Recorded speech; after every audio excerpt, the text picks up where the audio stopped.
everybody, welcome back to my kitchen.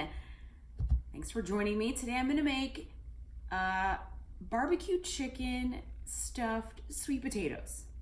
I think I got that right.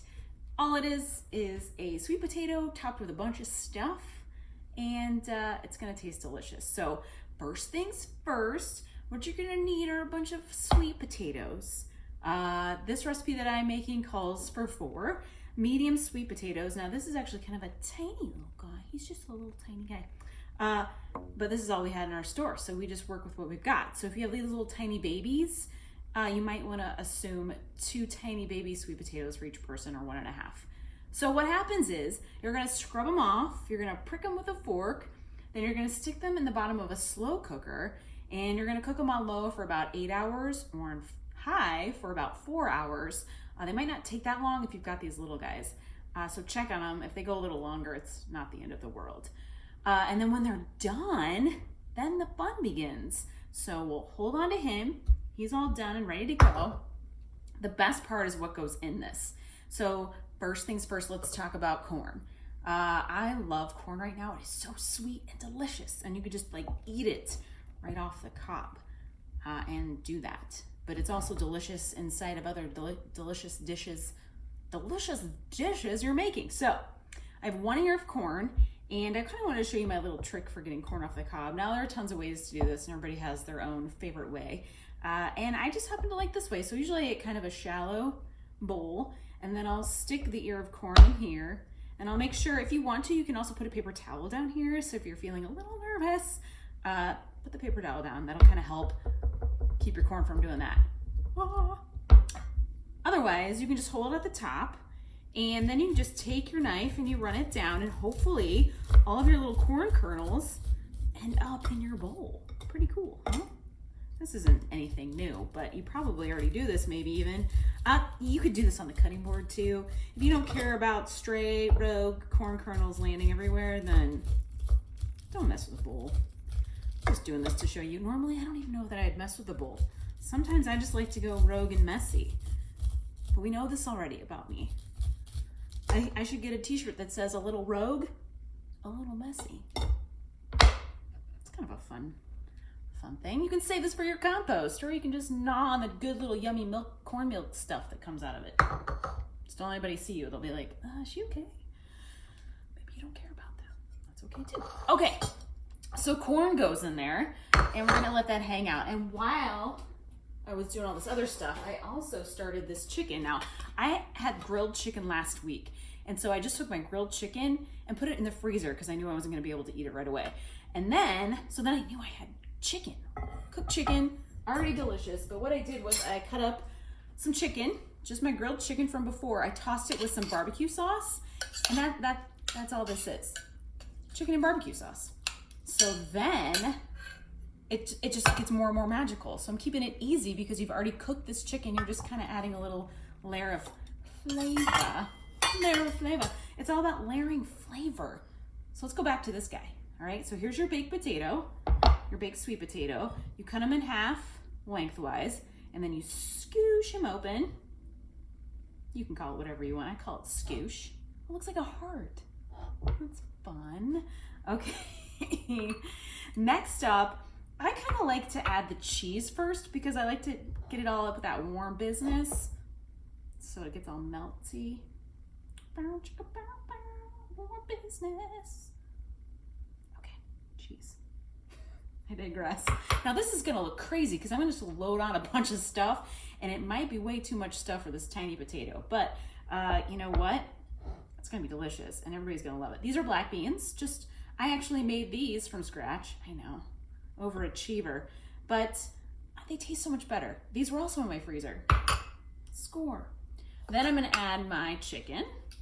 Add as much as you want. I'm just kind of gonna go less crazy so that it all fits in here. And I like to make a bunch of rattling sounds, okay? Okay, well, we've got that established. All right, this is a bell pepper chopped up. Oh my gosh, it's big and beautiful already. Jalapeno for a little heat. Now, any of these ingredients you can skip. If you or your family don't care for these things, then just leave them out. Substitute with something else, okay? Chopped tomatoes. So pretty. It's getting out of control, right? You're like, how am I gonna eat that? You're just gonna eat it. You're gonna put on a fork and you're gonna just go with it. These are some green onions. Of course, my corn. Don't leave out the corn. And I actually charred this in my cast iron pot back there.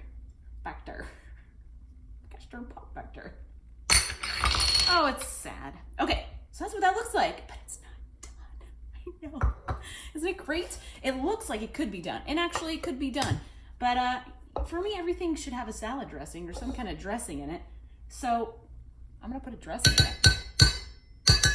More banging for you. Okay, so I'm making like a buttermilk ranch situation that's gonna go on top. This is some olive oil mayonnaise. Yes, this is the spoon I used to stir the chicken. Don't ask questions, just go with it, okay? Buttermilk, oof, so good. A little creamy action. This is a garlic clove. Come on, buddy. There he goes.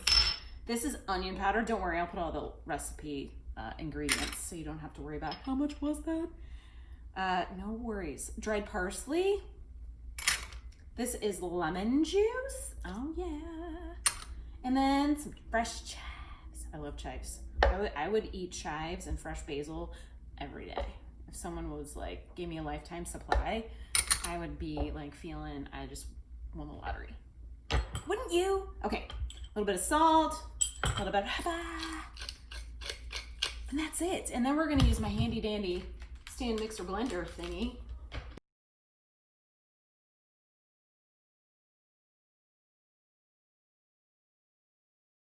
Enough already, Sarah, stop it. I know. So let's taste it. Exactly what you want, y'all. Okay, so then what you're gonna do is you're gonna bring back that beautiful bowl. Look at that, it's gorgeous. Then you're gonna find a spoon. All I have are massive spoons, go figure. And then you're gonna take this and you're gonna drizzle it. Let's see if I can not get a massive spoonful. Drizzle it right over the top. Then you've got dinner. And you know what I would do actually too? I put some crunchy tortilla chips on top. So just crunch them up, put them on top, and you're good to go. Dinner in no time. You used a slow cooker, you used stuff you already had, and you chopped it up and you put it on a potato and you made a yummy salad dressing. It's not hard, right? And I'll have the recipe, all the information on my website. You can watch the video over and over again until I learn how to talk properly. And in the meantime, you can also go grab a cool t-shirt. If you love this shirt, which I do, it's super soft and comfortable, make sure you check out my friend Catherine Douglas. She is amazing and has all these really cute t-shirts like the one I'm wearing. And if you use the code Sarah15, she'll even give you 15% off. Shh, don't share it. It's just for you to know. But you can share it actually. But go support her, go grab a shirt. This one says Homebody, isn't it cute? She also made me one that says Food Lover, which I'll wear for you another day, but go check her out. I'll drop her link below. She's got a super cute Etsy shop full of lots of fun stuff. So, all right, thanks again for joining me. Go get a sweet potato and jump on it. All right, bye guys. This is my dance. Boo, boo, boo, boo, boo. See you later, Tater.